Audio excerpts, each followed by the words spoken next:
పొద్దున్న ఇప్పుడు మీరు చేసే ప్రతి చేష్ట, మనం చిన్నప్పుడు సైకిల్ తొక్కుతూ పడిపోయాం, మోకాల మీద మచ్చ అయింది, అది ఇప్పుడు మనకు కనపడుతుంది. అలాగే ఇప్పుడు మీరు ఈ జీవితంలో పడిపోతున్నారు. ఒరే పడలేదా నీకు, ఒరే నీకు పడలేదా అంటున్నారు. ఏంటి పడిపోవడం? అర్థం చేసుకోండి. మీ పరువు పోయింది కాక కాలేజ్ పరువు కూడా పోతుంది. టీవీలో వస్తుంది. దీని గురించి చెప్తున్నారు. నాగరికమైన అలవాట్లు మన మధ్య ఇచ్చేస్తాం. అది ప్రపంచం అంతా కూడా ఒకేసారి మారిపోదు కదా.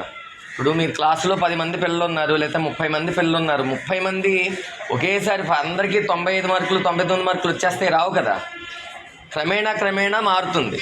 ఈ ప్రపంచం అంతా కూడా క్రమేణా మారుతూ వచ్చింది. నాగరికత వైపుకు మారుతూ వచ్చింది. ఈ నాగరికత వైపుకు మారిన మొట్టమొదటి ప్రాంతం ఏది అంటే అది భారతదేశం.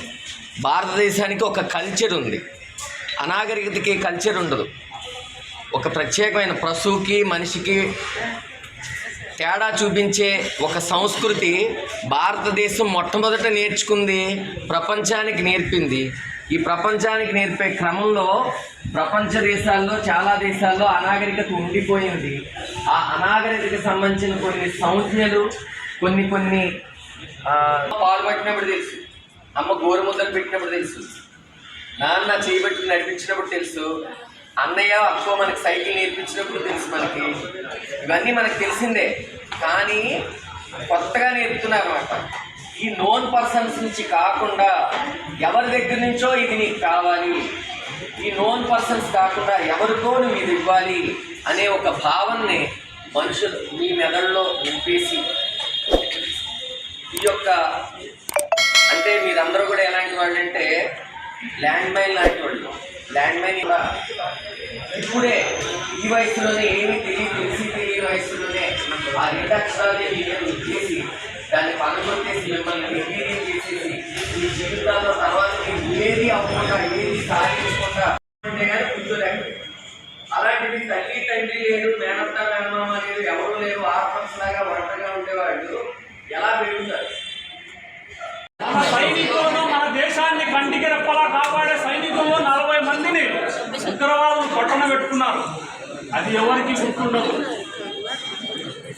జనజాగరణ సమితి స్వచ్ఛమైన ప్రేమకు, ప్రేమికులకు, ప్రేమ పెళ్లిళ్లకు వ్యతిరేకం కాదు. ప్రేమికుల ప్రేమతో జరిగేటువంటి విచ్చలవిడితనానికి, నకిలీ ప్రేమికులకు, ఈ ప్రేమ పేరుతో అమ్మాయిల పైన జరిగే హింసకు, ఆ రోజున వేల కోట్ల రూపాయలు మత్తు పదార్థాలు ఈ స్టూడెంట్స్ యూత్ పైన డంపు చేసి వాళ్ళని బెడదో పట్టించే పరిస్థితులకు జనజాగరణ సమితి వ్యతిరేకం. మన దేశంలో చాలా మల్టీనేషనల్ కంపెనీలు వాళ్ళ యొక్క బిజినెస్ను డెవలప్ చేయడం కోసం ఈ సెన్సిటివ్ విషయాన్ని, ఈ లవ్ అనే సెన్సిటివ్ విషయాన్ని మన పైన ఎరగా వేసి వాళ్ళ బిజినెస్ డెవలప్ చేసుకుంటున్నారు. ఈ లవర్స్ డే అనేది మీ ఇంట్లోనే 5వ 6వ జరిగే స్టూడెంట్స్ అవుతుంటారు. వాళ్ళ మైండ్లో ఎలా ఉంటుంది అంటే మేము కూడా లవ్ చేస్తే బాగుండు, మాకు కూడా ఎవరైనా ప్రపోజల్ చేయాలి. ఇటువంటి నెగిటివ్ థాట్ మనం ఎంకరేజ్ చేద్దామా వద్దా? మెల్లగా చెప్పద్దు, చేద్దామా వద్దా? జనజాగరణ సమితి స్వచ్ఛమైన ప్రేమకు, ప్రేమికులకు, ప్రేమ పెళ్లిలకు వ్యతిరేకం కాదు. ప్రేమించక అబ్బాయితో ఇలా ఉండడం మనకు అవసరమా?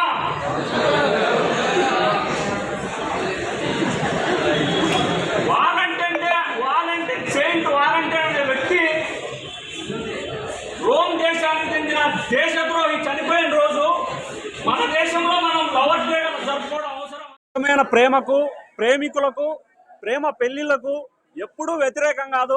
ప్రేమికుల పేరుతో జరిగేటువంటి విచ్చలవిడితనానికి, నకిలీ ప్రేమికులకు, ఈ పేరుతో జరిగేటువంటి అమ్మాయిలపై జరిగే హింసకు పూర్తిగా జనజాగరణ సమితి వ్యతిరేకం.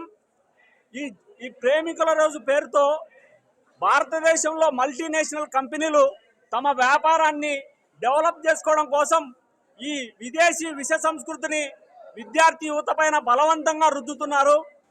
ఇటువంటి పనికిమాలిన విదేశీ విష సంస్కృతి కారణంగా భారతీయ కుటుంబ వ్యవస్థ చిన్నాభిన్నం అవుతుంది.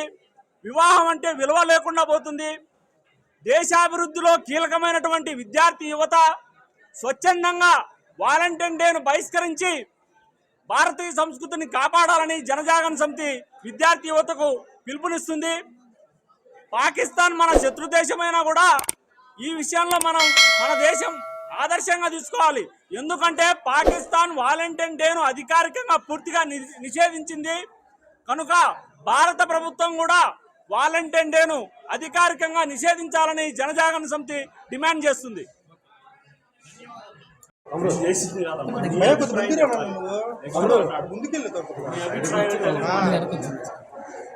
నా తోటి విద్యార్థులందరికీ నేను చెప్పగలిగేది ఒకటే పాయింట్, అందరూ గుర్తుపెట్టుకోండి, మీరు చేస్తున్న పని మీ తల్లిదండ్రులకి చెప్తే, ఒకవేళ మీరు బాగా ఇష్టపడి వాళ్ళకి మీ అన్న తమ్ములకి కానీ మీ అక్క చెల్లెలకి కానీ, అక్క నేను ఇలా ఒక అమ్మాయిని ప్రేమిస్తున్నాను, ఇలా ఒకరితో తిరుగుతున్నాను, నేను చేసేది కరెక్టా కాదా అనేది మీరు ఎవరితోనైనా చెప్పి, వాళ్ళు మీరు చేస్తుంది మంచిదేరా చెయ్యండి అని చెప్పగలిగారు అనుకోండి, మీరు చేస్తున్న పని చాలా మంచిది.